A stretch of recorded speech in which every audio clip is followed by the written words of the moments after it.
Hi everyone, I am Rebecca from ChemKnits, and I'm here today to recap the 9 yarns that we dyed in our most recent live stream. We dip dyed a variety of different yarn bases, different fiber types and weights, in different colors of food coloring. I'm not going to share the way that we dyed the yarns in exact chronological order, but I'm going to group them in a way that I think will make sense and recap the conditions for each of the dip dyes. I started off the live stream by dip dyeing some Stroll fingering weight yarn into 50 drops of McCormick's yellow food coloring. The dye bath was 8 cups of water with 2 tablespoons of white vinegar, and we have this really stunning yellow gradient. McCormick's yellow is made out of the food coloring yellow number 5, which when it's really concentrated can start to look orange. And I've shown this in another example that I shared on Instagram, where I used 60 drops of the food coloring and dip dyed a little slower, and so the yellow actually reached much more of an orange tinge at one end. But I think using a little less yellow and dip dyeing slower gave us this really gorgeous yellow gradient. Next, we wanted to explore 2 new colors, well, new to me, of Wilton's food coloring. And we dip dyed 100 grams of the Bare Wool of the Andes worsted weight yarn, it's just 100% wool, in half a teaspoon of Wilton's Ivory food coloring. The resulting color did not really appear to break. We started with 8 cups of water and only 1 tablespoon of vinegar, because we've shown recently that colors, you can sort of exaggerate the breaking when you have less acid because it helps all of the dyes absorb slower.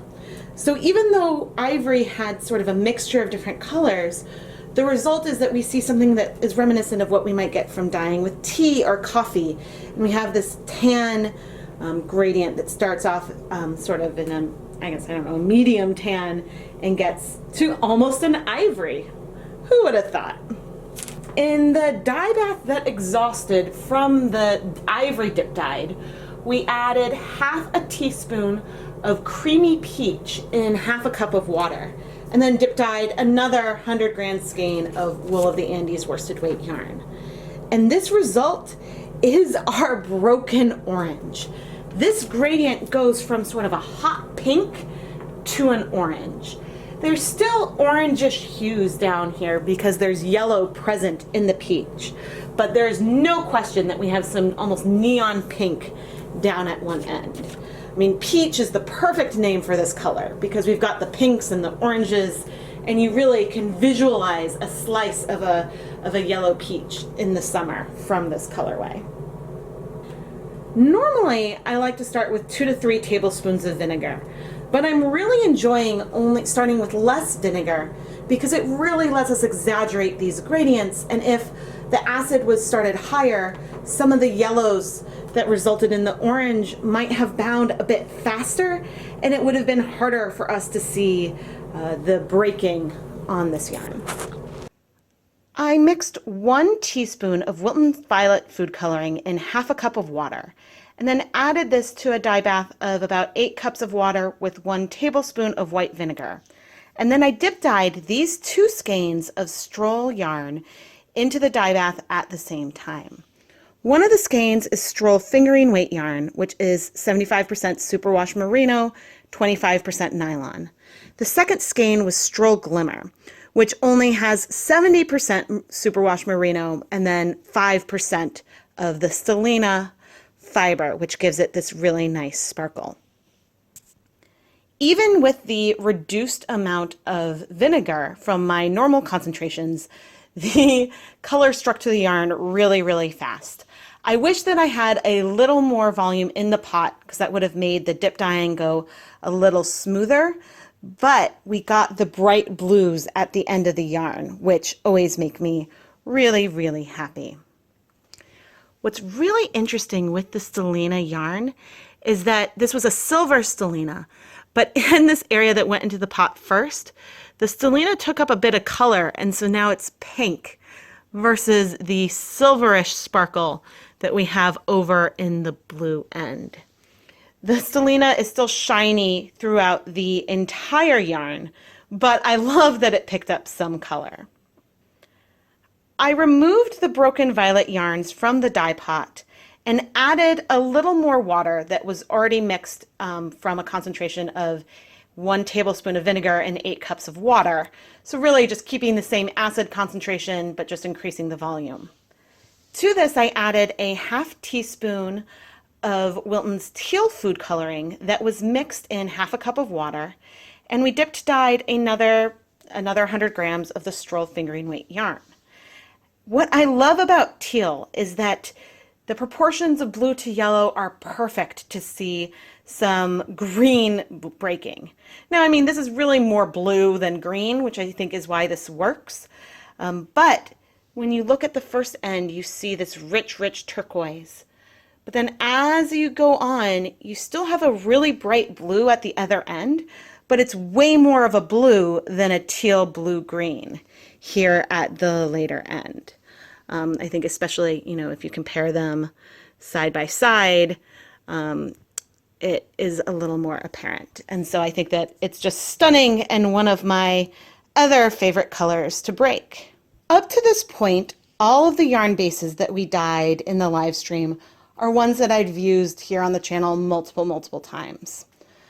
But in a pot that started with 8 cups of water and 1 tablespoon of vinegar, I dyed a merino silk blend that is 70% merino, 30% silk into Wilton's violet food coloring. The color struck a lot slower, so we have this really even gradient. But the blues really did not strike until I added an additional tablespoon of vinegar to the dye bath. Even once I increased the vinegar concentration, it took significantly longer for the dye to absorb to this yarn. But the silk just has this gorgeous sheen to it, and the colors are still really, really rich. A tiny bit more muted than what we see on the Stroll, but I think that's in part because we have pinks that go all the way through a bit more, since it took longer for the dye to absorb to the yarn. But we do have some of these bright blues that we love near the end. This yarn base is Knit Picks Gloss fingering weight yarn.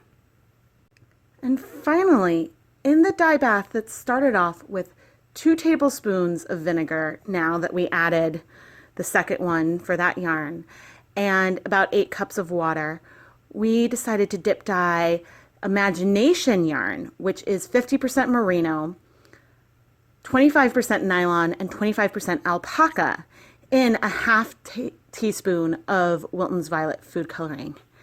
And wow, like the silk blend, the alpaca blend took the color really, really slowly. And I needed to add a 1/3 tablespoon of vinegar to the dye bath for the water to clear and the blues to absorb to the yarn. But wow, look at this bright, bright blue. I mean, it is the blue that we always hope to get on our broken violet yarns. And it's just stunning and bright, and I really look forward to playing more with alpaca in the future.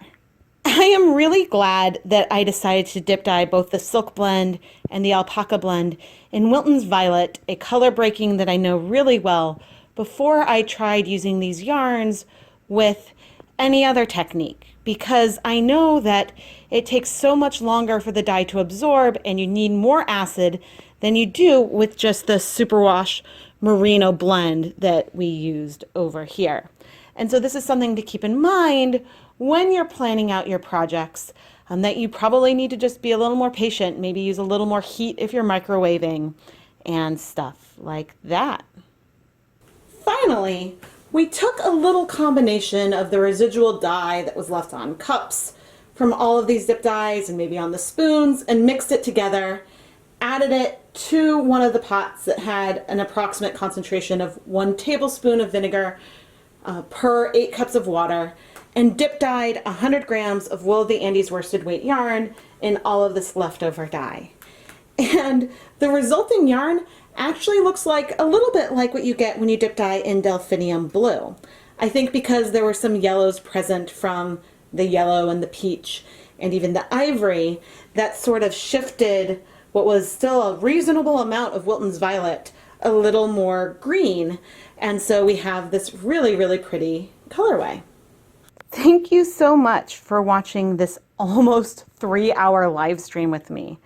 I had a blast dyeing these yarns, and I look forward to an epic yarn dyeing marathon in the future.